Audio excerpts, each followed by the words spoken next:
Let's look at these Sobolev spaces in more details. What are they made of? This is a question we are going to address now, and we are going to address these questions with the embeddings. The Sobolev's embeddings theorems give the fundamental properties of the Sobolev spaces. They tell us if the functions in the Sobolev spaces are smooth or not, continuous. They can be differentiated, even with respect to the usual derivative. So what is the story? What is inside these Sobolev spaces? And the larger the product MP is, the smoother will be the functions in these WMP spaces. So W23 or W58, well, W58 will probably have functions that are smoother than the function in W12, smoother in a certain sense. Now, the critical value is the space dimension n. You see, when you look at a Sobolev space, WMP of omega, omega is included in Rn. And if omega is included in R1, then it is part of the real line. It's a subset of the real line, probably an interval in the real line. If n is equal to 3, that's the space we live in. And the question is, well, the dimension of the space, how does this relate to the product of M and P? And that is a critical value. So if NP is greater than n, all functions in WMP are continuous. And of course, usual disclaimer applies. We are dealing with classes of functions if we identify functions that are equal one to another on a set of zero measure. Now, I'm going to give this property here, this proposition, WMP of omega is included in LQ for 1 over Q equals 1 over P minus M over N if we are with MP smaller than N. And if MP is equal to M, then WMP is included in LQ for any Q, no matter what, in between 1 and plus infinity not included. Let's look at a compact linear application, and let's define X and Y, two normed vector spaces. A linear application from X to Y is compact if for any bounded sequence Xn of elements of X, one can extract a subsequence such that its image is strongly convergent in Y. So it's convergent, but with a strong convergence in Y. Not a weak convergence, a strong convergence in Y. If there exists a compact linear application from X to Y, then we note X included, Y.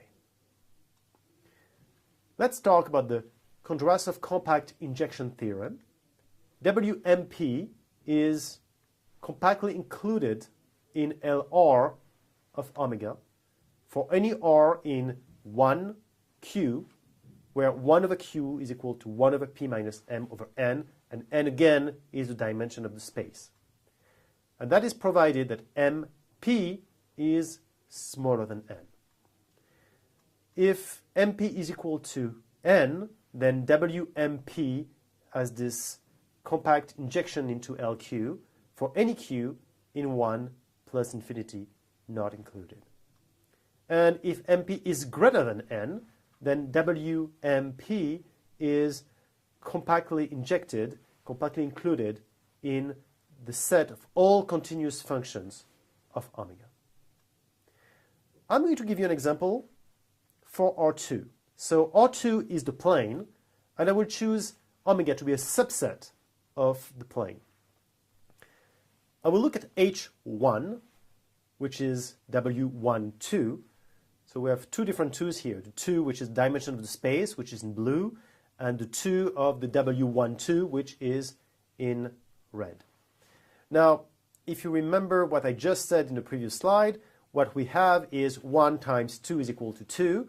So W12 will be compactly included in LQ for any Q in 1 plus infinity not included. So what I have is that if I start with a sequence un, which is bounded in H1, that means that the norm of un is bounded, obviously by something independent of n, then one can extract a subsequence in L2 that converges strongly in L2. And I think that some of you might be dizzy because it's really, really a wonderful result. So let me actually say it again. You start with a sequence un in H1, and the norm of un in H1 is bounded.